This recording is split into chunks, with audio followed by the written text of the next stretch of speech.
خبر شامل کرتے ہیں جڑاوالا سے بیورو چیف محمد نعیم لیاقت مہر کی رپورٹ کے مطابق 24واں سالانہ محفل میلاد مصطفیٰ صلی اللہ علیہ وآلہ وسلم اور سالانہ عرس مبارک پیر طریقت رہبر شریعت حضرت خواجہ حاجی منظور الحق قادری صاحب رحمۃ اللہ علیہ تعالی صاحبزادہ سائیں محمد انوار حسین قادری صاحب رحمۃ اللہ علیہ 27 اکتوبر بروز اتوار بامقام دربار خواجہ بہاول الدین سرکار مسوقہ ٹھٹہ شریف منعقد ہو رہا ہے۔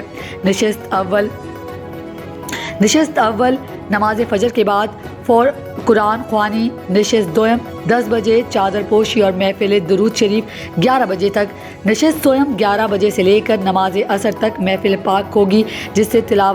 میں تلاوت قرآن پاک، اسناد القرات قادری نذیر احمد چشتی صاحب اور پیرزادہ حاجی ظہور الحق قادری صاحب اور نعت خواں محمد رفیق طاہر صاحب، محمد تنویر حسین قادری صاحب، محمد نصیر حسین قادری صاحب، محمد ذوالقرنین قادری صاحب، محمد منیر حسین قادری صاحب، محمد ابو بکر قادری صاحب، محمد عمر انوار قادری صاحب، محمد احمد قادری صاحب، بابا محمد حسین قادری صاحب، بابا محمد علی صاحب، خطابات صاحبزادہ محمد شبیر حسین قادری جمالی صاحب، محتم دارالعلوم بیرا شریف علامہ فضائل احمد سیالوی صاحب، علامہ مولانا ہدایت اللہ شاکر صاحب، خصوصی خطاب وزیر صدارت اور دعا پیرزادہ مولانا عبدالشبیر الحاج نور محمد قادری صاحب، آستانِ عالیہ دربار خواجہ بہاول الدین سرکار مسوقہ ٹھٹہ شریف زیر قیادت پیرزادہ حاجی محمد گلزار حسین قادری صاحب، پیرزادہ حاجی غلام رسول قادری صاحب، پیرزادہ حاجی محمد عارف حسین قادری صاحب،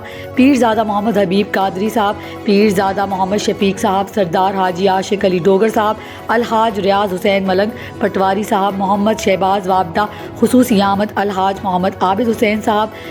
COHPCC اسلام آباد۔ محفل پاک اور عرس مبارک میں ہر آنے والے مہمان خصوصی ہوگا۔ محفل کے اختتام پر 3 عدد عمرہ ٹکٹ بذریعہ قرآن دازی دیے جائیں گے۔ عطیہ ٹکٹ الحاج عتیق عابد صاحب کی طرف سے اور محفل کے اختتام پر لنگر شریف کا وسیع اہتمام کیا جائے گا۔ تمام احباب شرکت فرما کر ثواب دارین حاصل کریں۔ شکریہ۔